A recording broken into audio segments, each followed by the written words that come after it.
After a good start in set number 2, pretty much the way they started set number 1, NU Lady Bulldogs succumbed to a series of errors once again, and they find themselves down by 2-8-6 in set number 2. FEU now, again, like what they did in that first set, relying on their defense. They're picking up a lot of balls. They're covering up very well from the offense of their attackers. And NU, again, those errors, really those attack errors, we've seen them do that in the first set. And right here in the second set, that's proving costly for them. Same mistakes in the offense, and very predictable offense for NU here in the second set. Kaya nababasang maigi nitong FEU defenders. That's a better attack. Aganon attacking from behind. So kanina hindi natin nakikita yan from Aganon. Off a timeout. That's a perfect play. You want to set up. Good execution. Great point. Aganon to serve for the Lady Bulldogs. Aganon, that goes out. too wide.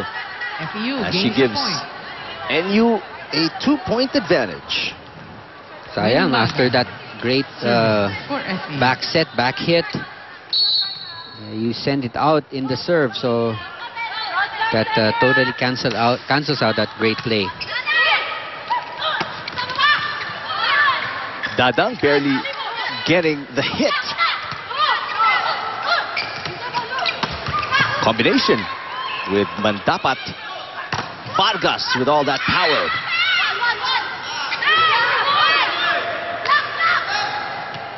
Vargas in the middle, yes. Vargas off the block.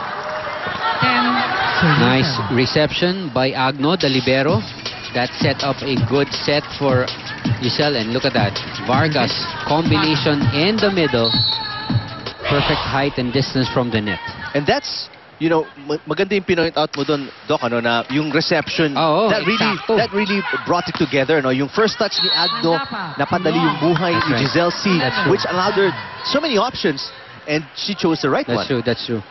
And Giselle C, not the tallest setter that we have, so it's so hard to give the ball really high and close to the net if it's Giselle C. So maganda sa kanya, medyo malayo sa net, and Agno just did that in that sequence.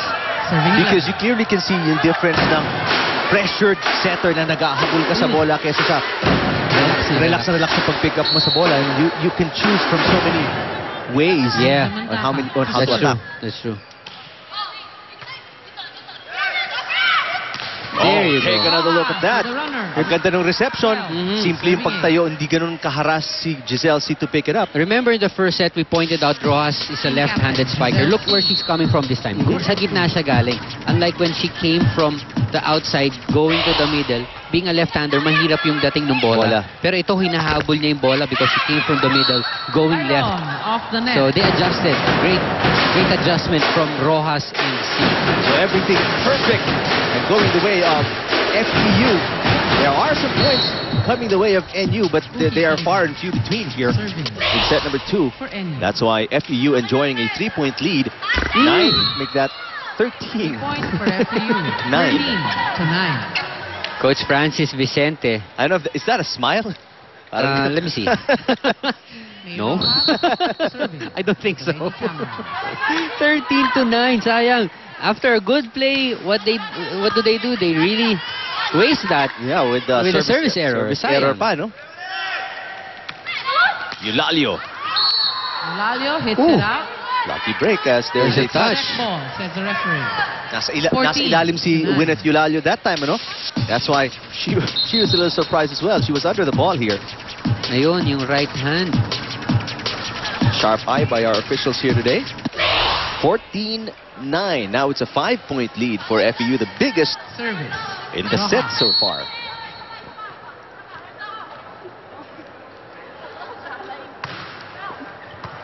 Nice serve from Rojas.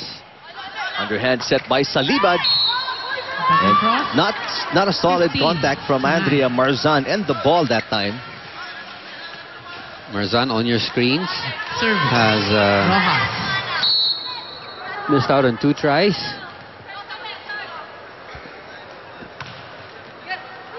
Inside. That's an ace. That was definitely well inside. With the way the ball was dropping, you could tell that was going to be inside.